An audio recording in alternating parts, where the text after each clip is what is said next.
I did take a little step off of a ladder and landed on my hip one day putting up a classroom. Didn't think anything of it, wasn't a bruise. Don't even remember limping any time after it. But eventually I noticed a little limp and more of a limp. I was always in pain. Sleeping, sitting, any position. I couldn't do the things that I love. It was painful to get in and out of a vehicle. I had to drive a smaller car than my truck because I couldn't get in and out of it. Just simple things that you take for granted on a daily basis I could not do. Eventually it just got to the point where I had to do something. Dr. Postma did my hip replacement. When I go into Dr. Postma's office, I always know that I'm going to be greeted by name, and it's a very relaxed feeling. It's always very jovial, and we're always cracking some kind of joke. X-ray came back, and he knew immediately why I was in so much pain. He assured me right away, this is what we're going to do. Let's get this on the books.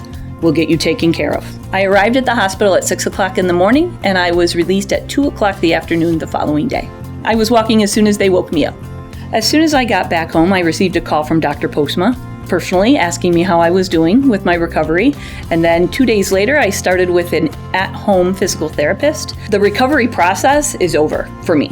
I have no restrictions. I was released from physical therapy a month early, and I'm back to doing everything that I could not do for the last 3 years. I enjoy teaching again because it was really hard for a long time just being in so much pain. What I value about the care I received at Lakeland is I felt like I was the only patient on that floor, and every need that I needed was met.